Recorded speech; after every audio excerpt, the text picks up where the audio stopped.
नूरपुर के मिनी सचिवालय में रैपिड टेस्ट का कैंप लगाया गया, जिसमें कुल 120 लोगों ने टेस्ट करवाया और सभी की रिपोर्ट नेगेटिव आई। डॉक्टर श्रुति ने सभी लोगों से आग्रह किया है कि वह जब यहां किसी काम से आए तो अपना टेस्ट करवा कर ही जाएं। इससे कोरोना की तीसरी लहर की आशंका जो जताई जा रही है उससे बचाव रहेगा और टेस्ट करवाने से अगर किसी को सिम्टम होंगे तो समय रहते उसका इलाज भी हो जाएगा। यहाँ पे मिनी सेक्रेटरीट में हम रोज कोरोना की कोविड-19 की जो है रैट टेस्टिंग करते हैं। तो आज जो है हमने यहाँ पे 120 के करीबन जो है टेस्ट कर ली है रैट, और वो सभी के सभी जो है नेगेटिव पाए गए हैं। तो मेरा लोगों से भी यही निवेदन है कि जितने भी लोग यहाँ आएँ वो सब पहले अपना टेस्ट करवा के ही आगे जाएँ, क्योंकि जितने ज़्यादा हम टेस्ट करवाएंगे उससे ये है कि आगे के लिए भी हमारे लिए जो हमें लग रहा है कि डेल्टा प्लस है उसकी जो है वो क्लैरिटी हो जाएगी कि कोई पॉजिटिव पेशेंट तो नहीं अंदर एंटर कर रहा है। और बाकी मेरा यही निवेदन है सबसे कि जो भी अंदर जा रहे हैं सब मास्क पहन के जाएं और सोशल डिस्टेंसिंग का पालन करें। बस ये चीज़ें ध्यान में रखें ताकि आगे जो है वो हम कोविड से जो है बच सकें और अपना सभी मास्क पहन के जो है बचाव कर सकें। जिला बिलासपुर के घुमारवी के दधौल में दो कारों में आमने सामने भीषण टक्कर का वीडियो सामने आया है। टक्कर इतनी जबरदस्त थी कि कारों की टक्कर से जोरदार धमाका हुआ और धुआं उठा। इस दुर्घटना में 2 लोग घायल हुए हैं। टकराने का वीडियो सीसीटीवी कैमरे में कैद हो गया। सामने से एक ब्लैक रंग की कार तेज रफ्तार से आई और अनियंत्रित होकर दूसरी कार से टकरा गई। इससे मौके पर धमाका हुआ। लोग भी इकट्ठा हो गए और घायलों को तुरंत बाहर निकालकर उपचार के लिए हॉस्पिटल भेजा गया। अंतर्राष्ट्रीय शिवरात्रि मेले के आयोजन के बाद लॉकडाउन के कारण पडल मैदान की मरम्मत समय पर नहीं हो पाई। लॉकडाउन के बाद अब मंडी जिला युवा सेवा एवं खेल विभाग मैदान को दुरुस्त करने में जुट गया है ताकि मैदान को खेलने योग्य बनाया जा सके। इन दिनों मंडी जिला युवा सेवा एवं खेल विभाग के द्वारा ऐतिहासिक पडल मैदान को समतल करने का कार्य किया जा रहा है और महिला मजदूरों के माध्यम से मैदान में मिट्टी डालने और कंकरों को निकालने का कार्य किया जा रहा है ताकि मैदान को खिलाड़ियों और खेलों के लिहाज से विकसित किया जा सके। मंडी जिला खेल अधिकारी नरेश ठाकुर ने बताया कि विभाग के द्वारा लॉकडाउन के बाद पडल मैदान में मुरम्मत का कार्य करवाया जा रहा है और महिला मजदूरों के माध्यम से पिछले कुछ दिनों में मैदान से पत्थर और कांच निकाले गए और मैदान में मिट्टी डाली जा रही है। उन्होंने बताया कि बरसात के मद्देनजर आने वाले कुछ दिनों में डीसी मंडी से अनुमति मिलने के बाद मैदान को 15 दिनों के लिए बंद किया जाएगा ताकि मैदान को हरा भरा बनाया जा सके। अंतर्राष्ट्रीय शिवरात्रि मेला जो यहाँ पड्डल में मनाया जाता है, तो उसके बाद जो हमारी ग्राउंड की कंडीशन थी वो बहुत ही ज़्यादा ख़राब थी। बहुत गड्ढे बड़े होते हैं और उसमें जो कांच कीले और इस तरह के जो क्रॉकरी थी वो अंदर ज़मीन के अंदर चली गई थी बारिश की वजह से। तो ये जो हमने अभी 22-23 जो लेडीज़ काम पे लगाई हैं, इनसे हमने बड़ा बारीकी से उन चीज़ों को ग्राउंड से निकाला और इसको खेलने योग्य बनाया जा रहा है। इसमें जो मिट्टी पड़ी उसमें 106 जो टिप्पर थे हमारे मिट्टी के वो डाली गई, वो अच्छी मिट्टी डाली गई इसमें और वो मिट्टी हमें फ्री में प्रोवाइड हो गई। तो बहुत अच्छी मिट्टी थी। उसके डालने के बाद फिर इसको जो इसमें जो गड्ढे थे वो भर दिए गए। जो ग्राउंड का जो बाहर का ट्रैक था वो काफ़ी ज़्यादा ख़राब था, उसको भी हमने मिट्टी डाल के समतल किया। कोशिश भी कर रहे हैं, कुछ अभी चल रहा है काम, लेडीज़ हमारी अभी काम कर रही हैं। फिर ये कुछ ही टाइम में जो है ये जब मेंटेन हो जाएगा तो इसको हम कुछ टाइम के लिए बंद करेंगे।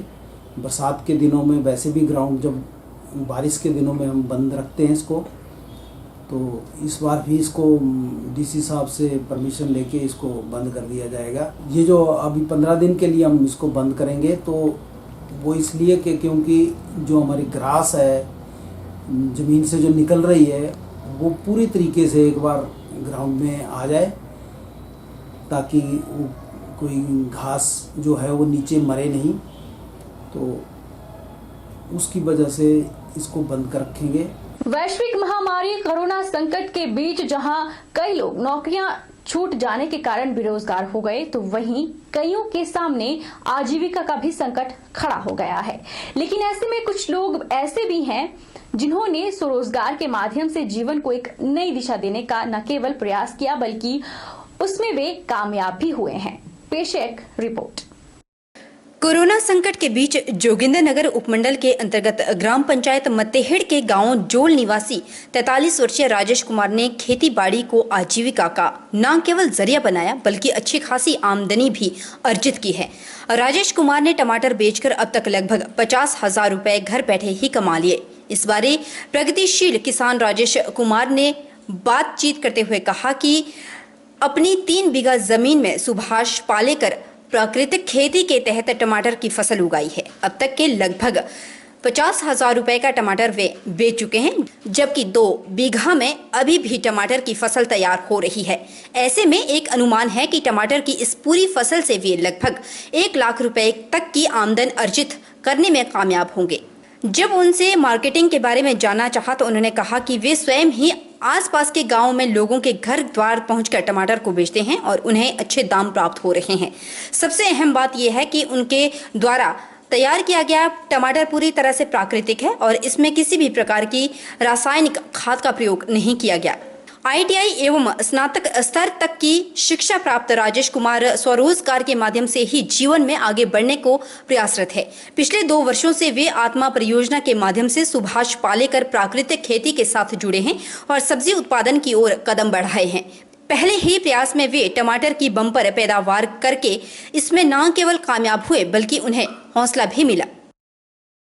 मैं 2019 से लगभग सब्जियों की खेती कर रहा हूँ और पिछले साल मैंने एक पैकेट लगाया था अभिमन्यु किस्म एडवांटा का, तो उसमें मेरे को काफ़ी फ़ायदा हुआ, लगभग 20,000 के लगभग। उसी से प्रेरित होकर मैंने आत्मा प्रोजेक्ट के साथ जुड़े हैं हम 2 सालों से, तो उसमें काफ़ी इन्होंने मेरे को बताया आत्मा वालों ने, और इस बार मैंने 3 पैकेट लगाए हुए यहाँ पे एडवांटा के अभिमन्यु के। मेरे को बहुत अच्छा रिजल्ट मिल रहा है। अभी तक मैंने लगभग 3 बीघे में लगा मेरा, 1 बीघे में मैंने 2 स्टेप्स में लगाया था। 1 बीघे से मैंने लगभग 50,000 के लगभग मैं अभी कमा चुका हूँ और उम्मीद है कि जो अभी ये जो प्लाट है मेरा, ये लगभग मेरे को काफ़ी इनकम ये कर देगा। तो मैं अपने बेरोज़गारों से भी, जो कोरोना काल में जो लोग घर पे बैठे हुए हैं, तो उनसे भी ये बोलता हूँ कि हमारे सबके पास ज़मीनें हैं, किसी के पास कम है ज़्यादा है, लेकिन लोग बेरोज़गार हैं और बेरोज़गारी की ये कर रहे हैं। अपनी खेती की तरफ आएँ, डिपार्टमेंट से जुड़े, आत्मा से प्रोजेक्ट वालों से जुड़े और खेती बाड़ी करें। बहुत इंजॉय है इसमें। उधर इस बारे जब कृषि प्रौद्योगिकी प्रबंधन अभिकरण के खंड तकनीकी प्रबंधक चौंतरा सुनील कुमार से बातचीत की गई तो उन्होंने कहा कि वर्ष 2018 में राजेश कुमार सुभाष पालेकर प्राकृतिक खेती के साथ जुड़े हैं। वर्ष 2019 में इन्होंने प्रदर्शनी के तौर पर टमाटर की बिजाई की थी, जिसकी वजह से उन्हें लगभग 22,000 रुपए की आमदनी हुई है। वर्तमान में उन्होंने 3 बीघा जमीन में टमाटर की खेती की है और अनुमान है कि वे लगभग 1 लाख रुपए से अधिक आय अर्जित कर लेंगे। इन्होंने जो है सुभाष पालेकर प्राकृतिक खेती के तहत टमाटर की पैदावार ली है और इन टमाटरों में कोई भी रसायन का हमने इस्तेमाल नहीं किया। मुख्य तौर से हमने इनको अभिमन्यु वैरायटी दी और जिसे हमने बीजामृत से ट्रीट किया और 20-25 दिन बाद हमने इसकी ट्रांसप्लांटिंग कर दी और बीजामृत बनाया और उसकी जड़ों को उसमें डीप किया और फिर हमने ट्रांसप्लांट किया और समय समय पर हमने इसमें जीवामृत, खट्टी लस्सी, अग्निअस्त्र, ब्रह्मास्त्र और दरेकस्त्र का छिड़काव किया, जिससे राजेश कुमार जी की फसल को कोई कीड़े प्रभावित नहीं कर पाए और एक अच्छी फसल हमें मिली हुई है। अब तक जो है राजेश कुमार जी ने 50,000 तक की जो है आमदनी ले ली है और बाकी अभी इनकी फसल तैयार है और आगे को भी इनकी फसल अच्छी जाएगी। उम्मीद करता हूँ कि इनको जो है इस बार की फसल से कम 1 लाख का फायदा होगा। बहरहाल बुलेटिन में इतना ही। आप देखते रहिए HP 24x7।